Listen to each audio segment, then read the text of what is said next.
మనకి నిన్న Lord's test complete అయిపోయింది కదా. మరి ఈ మ్యాచ్ కంప్లీట్ అయిన తర్వాత చూస్తే ప్రతి ఇండియన్ క్రికెట్ ఫ్యాన్ కూడా డిసప్పాయింట్ అవ్వక తప్పదనే చెప్పాలి. ఎందుకంటే మనం ఒక స్టేజ్లో చూసుకుంటే ఖచ్చితంగా ఈ మ్యాచ్ మన చేతిలోనే ఉందిరా, ఖచ్చితంగా ఈ మ్యాచ్ మనం గెలిచి తీరుతాంరా అనే సినారియో క్రియేట్ అయింది. అయితే మరి దాని తర్వాత చూసుకుంటే దురదృష్టం ఎగిరిదనిందనే చెప్పాలి. ఎందుకంటే మనకు కావాల్సింది కేవలం 193 రన్స్ మాత్రమే టార్గెట్. అయితే దాని తర్వాత చూసుకుంటే 112కి 8 వికెట్స్ కోల్పోయాం. అప్పుడు కొంచెం డిసప్పాయింట్ అయిపోయాం, అరే మ్యాచ్ ఓడిపోతామేమో అని చెప్పేసి. అయితే దాని తర్వాత మనకి బుమ్రా గ్రీజ్లోకి వచ్చాడు.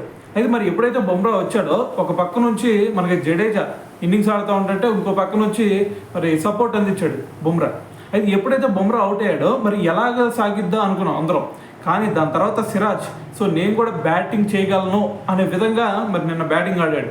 అయితే మరి ఇదంతా బాగానే ఉంది, కానీ జడేజా చూసుకుంటే ఒంటరి పోరాటం చేసాడు అన్నా కదా.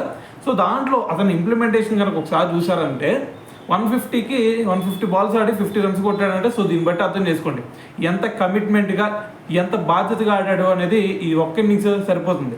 అయితే నిన్న మ్యాచ్ మనం ఓడిపోయాం కాబట్టి ఇది పక్కన పెట్టేస్తున్నాం, కానీ ఒకవేళ కనుక మ్యాచ్ మనం గెలిచినట్టయితే మళ్ళీ ఒక సినారియో గుర్తొచ్చేది ఐపీఎల్లోది. సిఎస్కేని గుజరాత్ టైటన్స్ మీద లాస్ట్ 2 బాల్స్లో 6-4 కొట్టి ఎలాగైతే సిఎస్కేని గెలిపించాడో అదే విధంగా ఈరోజు కూడా మళ్ళీ జడేజాని ఎత్తేవాళ్ళం పైకి. కానీ ఏదైనా సరే దురదృష్టవశాత్తు మరి సిరాజ్ అవుట్ అవడం అనేది కొంచెం బాధాకరం అనే చెప్పాలా. మరి ఏదైనా సరే ఇప్పటికీ మనకి పోయిందేం లేదు, ఇంకా మనకి 2 మ్యాచెస్ ఉన్నాయి.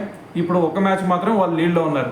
ఈ మ్యాచ్ కూడా మనం గెలిచేవాళ్ళు దగ్గరకు వచ్చి జస్ట్ దురదృష్టవశాత్తు మనం ఓడిపోయాం అంతే. ఇంకా ఆ అవుట్ కనుక అవ్వకపోయినట్టయితే ఖచ్చితంగా జడేజా మ్యాచ్ ఫినిష్ చేసేవాడు. అయినా సరే మనం ఇప్పటికే డిసప్పాయింట్ అవ్వాల్సిన అవసరం లేదు. నెక్స్ట్ 2 మ్యాచెస్ కూడా మనం గెలిచే ఛాన్సెస్ ఉన్నాయి. మనకల్లే మంచి బౌలర్స్ ఉన్నారు, మంచి బ్యాటింగ్ అటాక్ ఉంది. కాకపోతే ఇది అదృష్టం కలిసి రాలేదనే చెప్పాలి. మరి దీనికి డిసప్పాయింట్ అవ్వాల్సిన అవసరం ఎంత మాత్రం లేదనే చెప్పాలి.